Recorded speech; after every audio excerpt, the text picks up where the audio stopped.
ओम नमो भगवते वासुदेवाय। ओम नमो भगवते वासुदेवाय। ओम नमो भगवते वासुदेवाय। श्रीमद् भागवतम तीसरा कैंटो 26वां अध्याय। और हमने पढ़ा था 62nd श्लोक, जिसमें हमने सुना था कि सारी इंद्रियां, इंद्रियों के विषय, इंद्रियों के तत्व और इंद्रियों के अधिष्ठाता देव हम्म, प्रकट हो गए हैं, लेकिन उन्हें कुछ अधिक समझ में नहीं आया कि करना क्या है। तो वो दोबारा से विराट पुरुष के शरीर में प्रवेश करने लगे। श्लोक संख्या 63। वहिन वाचा मुखम भेजे ना उदिष्ठत तदा विराट घ्राणेन नासिके वायु ना उदतिष्ठत तदा विराट। अग्निदेव ने वाग्नेन्द्रिय से उनके मुख में प्रवेश किया। अग्निदेव क्योंकि नेत्र या देखने की इंद्रियों के अधिष्ठाता थे, इसलिए वहाँ से उन्होंने मुख में प्रवेश किया, किंतु विराट पुरुष उठा नहीं। अब विराट पुरुष के उठे बिना कुछ काम बनेगा नहीं, क्योंकि वही जानता है कि पर्पस क्या है, करना क्या है। जैसा हम अक्सर चर्चा करते हैं, सारे तत्व तो इकट्ठे हो गए, मालिक आएगा तो बताएगा जी कौन सी दीवार कितनी ऊंची करनी है, क्या करना है, डिज़ाइन क्या है। तो यहाँ मालिक है हमारे विराट पुरुष, भगवान, भगवान का ये एक रूप। तो लेकिन विराट पुरुष उठे ही नहीं। फिर वायुदेव ने घ्राणेन्द्रिय से होकर, नासिका समझ लीजिए, नथनों में प्रवेश किया, तो भी विराट पुरुष नहीं जागा। अक्षणी चक्षुषा आदित्य ना उदितिष्ठ तदा विराट श्रोत्रेण कर्णौ च दिशा न उदतिष्ठत तदा विराट। तब सूर्यदेव ने चक्षुरिंद्रिय से विराट पुरुष की आंखों में प्रवेश किया, तो भी वह उठा नहीं। इस तरह दिशाओं के अधिष्ठाता देवों ने श्रवणेन्द्रियों से होकर उनके कानों में प्रवेश किया, लेकिन उठा नहीं। त्वचम रोमभी औषध्य न उदतिष्ठत तदा विराट रेतसा शिष्णम मापः तू न उदिष्ठता तदा विराट। त्वचा तथा जड़ी बूटियों के अधिष्ठाता देवों ने शरीर के रोमों से त्वचा में प्रवेश किया, किंतु तो भी विराट पुरुष उठा नहीं। तब जल के अधिष्ठाता देव ने वीर्य के माध्यम से जननांग में प्रवेश किया, किंतु विराट पुरुष उठा नहीं। गुदम मृत्यु अपानेन न उदतिष्ठत तदा विराट हस्तौ इंद्र बलेन एव न उदतिष्ठत तदा विराट। मृत्युदेव ने अपान इंद्रिय से उनके गुदा में प्रवेश किया, किंतु विराट पुरुष ने कोई गति नहीं आई। तब इंद्रदेव ने हाथों में पकड़कर गिराने की शक्ति से के हाथों में प्रवेश किया, किंतु इतने पर भी विराट पुरुष उठा नहीं। विष्णुगत्या एव चरणौ न उदतिष्ठत तदा विराट नाड़ी नद्य लोहितेन न उदतिष्ठत तदा विराट। भगवान विष्णु ने गति की क्षमता के साथ उनके पांव में प्रवेश किया, किंतु तब भी विराट पुरुष ने खड़े होने से इनकार कर दिया। तब नदियों ने रक्त नाड़ियों तथा सचरण शक्ति के माध्यम से रक्त में प्रवेश किया, किंतु तो भी विराट पुरुष हिला डुला नहीं। क्षुततुभ्याम उदरम सिंधु न उदतिष्ठत तदा विराट हृदय मनसा चंद्रा न उदतिष्ठत तदा विराट। सागर ने भूख तथा प्यास से के सहित उसके पेट में प्रवेश किया, किंतु तो भी विराट पुरुष ने उठने से इनकार कर दिया। चंद्रदेव ने मन के साथ उनके हृदय में प्रवेश किया, किंतु विराट पुरुष को जगाया ना जा सका। अब आपको ये याद आ रहा होगा ये सारी चीज़ें कैसे कैसे आई थी, कि जस्ट उसका रिवर्स हो रहा है। जो जहाँ से आया था वो वैसा वैसा वहीं पर वापस जा रहा है इस वक्त। बुद्धया ब्रह्मा अपि हृदय न उदतिष्ठत तदा विराट रुद्र अभिमत्या हृदय न उदतिष्ठत तदा विराट। ब्रह्मा भी बुद्धि के साथ उनके हृदय में प्रविष्ट हुए, किंतु तब भी विराट पुरुष उठने के लिए राजी नहीं हुआ। रुद्र ने भी अहंकार समेत उसके हृदय में प्रवेश कर लिया, किंतु तो भी वह टस से मस नहीं हुआ। चाहते क्या आखिर? चित्तेन हृदय चैत्य क्षेत्रज्ञ प्रविशत यदा विराट तदा एव पुरुषा सलिलात उदतिष्ठता। किंतु जब चेतना का अधिष्ठाता, अंतःकरण का नियामक तर्क के साथ हृदय में प्रविष्ट हुआ, तो उसी क्षण विराट पुरुष कारणार्णव से उठ खड़ा हुआ।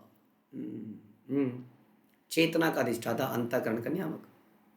यथा प्रसुप्तम पुरुषम प्राण इंद्रिया मन धिया प्रभवंति विनायेन ना उत्थापयितुम ओजसा। जब मनुष्य सोता रहता है, तो उसकी सारी भौतिक संपदा, यथा प्राण शक्ति, ज्ञानेन्द्रियाँ, कर्मेंद्रियाँ, मन बुद्धि उसे उत्प्रेरित नहीं कर पाती, वह तभी जागृत हो पाता है जब परमात्मा उसकी सहायता करता है। कभी आप लोगों ने इसको आजमाया? अगर नहीं आजमाया तो आजमा सकते हैं। आप रात को सोने से पहले जस्ट परमात्मा से प्रार्थना कीजिए, भगवान से प्रार्थना कीजिए, भगवान इतने बजे उठना है।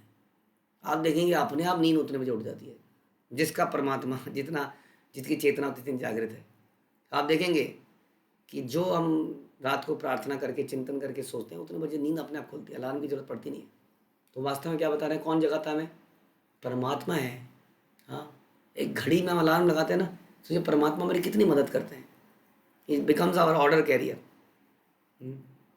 और वो हमें सही समय पर उठा देते हैं। और ऐसा उठाने की बात नहीं है, हमेशा जब हम कोई गलत काम भी करते हैं तब भी परमात्मा हमें टोकते हैं, बोलते हैं, हमें हमेशा मार्गदर्शन देते हैं चैत्य गुरु के रूप में। लेकिन वो आवाज़ इतनी दबा दी गई है कि वो हमारे कानों तक पहुंचती नहीं है। हमारा मन बीच में इतनी बड़ी इच्छाओं के साथ खड़ा हो जाता है कि वो आवाज़ कभी सुनाई देती नहीं।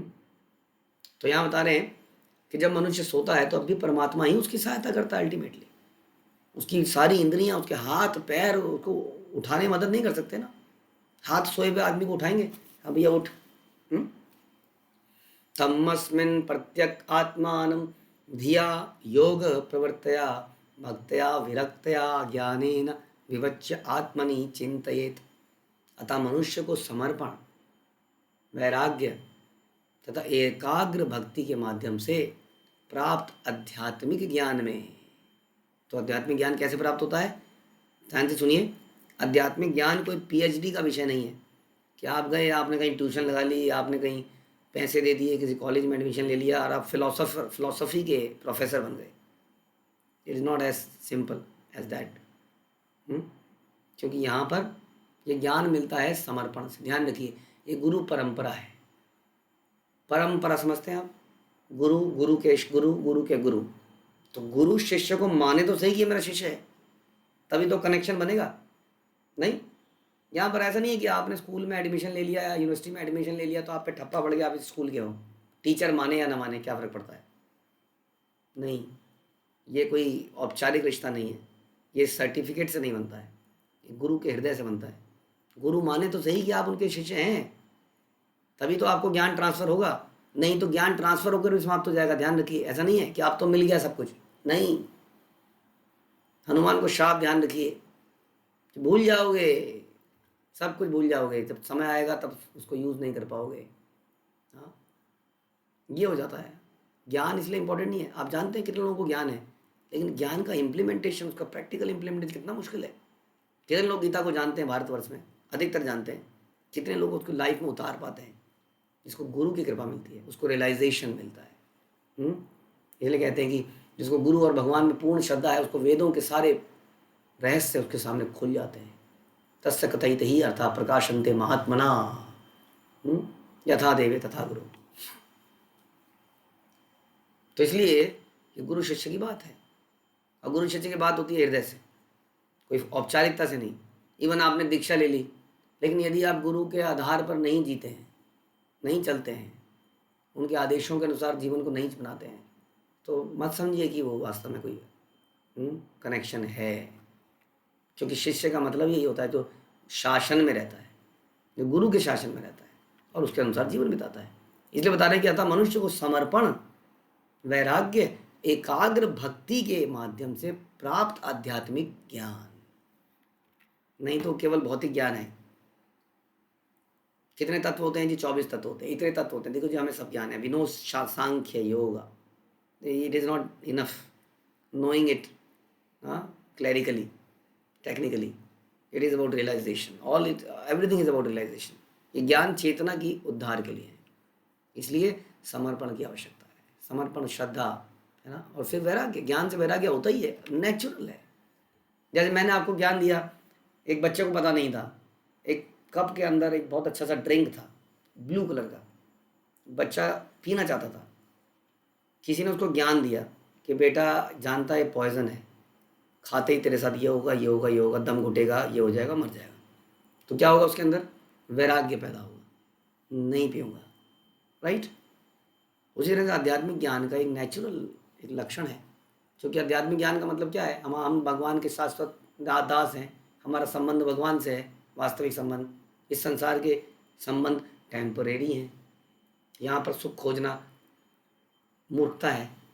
तो जब आदमी को, अब ये तो सबको पता है, लेकिन जिसको इसकी रियलाइजेशन हो जाएगी, क्योंकि गुरु जो जिसके साथ गुरु का कनेक्शन होगा उसको इसकी रियलाइजेशन होगी और उसके अंदर वैराग्य बता जाएगा, वो समझ में आ जाएगा, अरे ये poison poison poison, not for मी।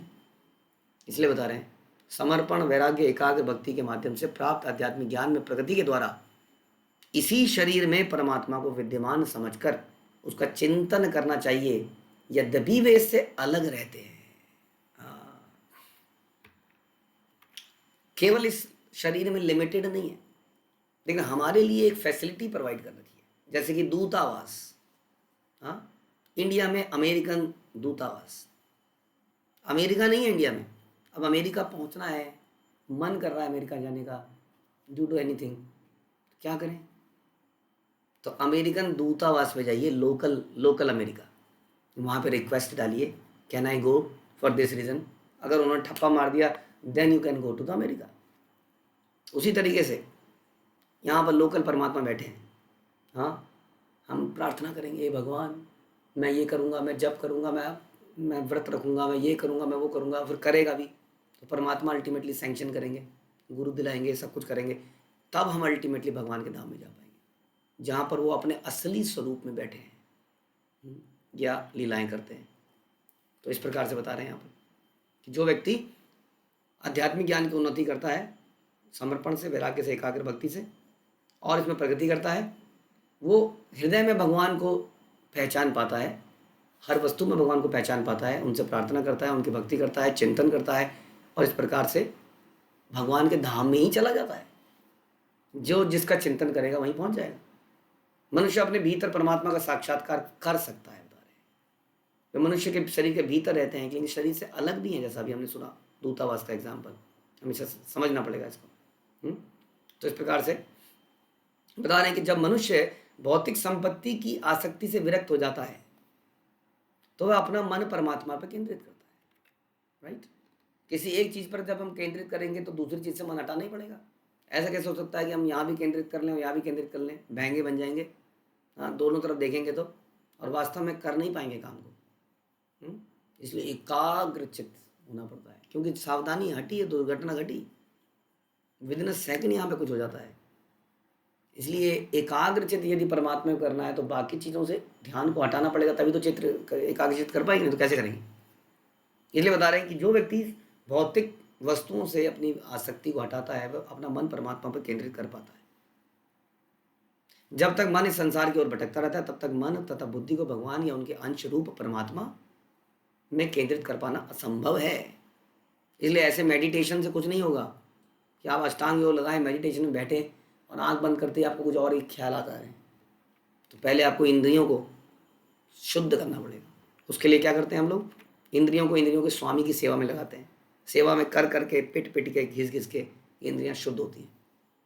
जब तक मन इस संसार की ओर भटकता रहता है तब तक मन और बुद्धि को भगवान पर नहीं लगा सकते। दूसरे शब्दों में, जब तक मनुष्य भौतिक संसार से विरक्त नहीं हो जाता तब तक वह अपने मन तथा शक्ति को परमेश्वर में नहीं लगा पाता। विरक्ति समझते हैं आप? When we are always trying to better make the life better here, that means we are attached to this material world. जब नित्य हमारा प्रयास इसी बात में कैसे जीवन बेहतर हो पाए, कैसे आराम बढ़े, कैसे चकाचौंध बढ़े, कैसे शरीर सुंदर अधिक बन पाए, कैसे और ज़्यादा फ्रेंड्स बने, कैसे और ज़्यादा फॉलोअर्स बने, कैसे ज़्यादा वटेवर जो भी चल रहा है, जानते ही आप। तब तक कह रहे हैं यहाँ पर कि तब तक वो भगवान के, परमेश्वर में अपने ध्यान को नहीं लगा पाएगा। और उसके बाद भौतिक जगत से विरक्त हो जाने के बाद मनुष्य सचमुच परम सत्य का दिव्य ज्ञान प्राप्त कर सकता है। तो कोई ज्ञान कैसे प्राप्त करे जब वो असक्त है? तो हम तब तक प्रैक्टिस करते हैं, हम लग जाते हैं भक्ति के प्रोसेस में। भक्ति का प्रोसेस इतना अच्छा है, वहाँ पे निखट्टुओं का भी एडमिशन हो जाता है और उनको शुद्ध बनाया जाता है। भगवान इतने दयालु हैं कि वो अपनी सेवा में लगा लेते हैं अशुद्धता में भी, अशुद्ध व्यक्ति को भी, और धीरे धीरे सेवा करके शुद्ध होता है, तब वो शुद्ध हो जाता है, तब वो भगवान की भक्ति शुरू करता है। जब तक इस वह इंद्रिय भोग या सांसारिक भोग में फंसा है तब तक परम सत्य को समझ पाना संभव ही नहीं है। भौतिक कलमश से मुक्त व्यक्ति प्रसन्न रहता है और भक्ति में प्रवेश कर सकता है और भक्तियों के द्वारा मुक्त हो सकता है। श्रीमद् भागवत के प्रथम स्कंद में कहा गया है कि मनुष्य भक्ति करके प्रसन्न होता है और प्रसन्न रहने पर वह तत्व ज्ञान या कृष्ण भक्ति को समझ सकता है, अन्यथा ऐसा असंभव है। प्रकृति के तत्वों का विश्लेषणात्मक एनालिटिकल अध्ययन तथा परमात्मा में मन को केंद्रित करना, यही सांख्य दर्शन का सार है। समझे?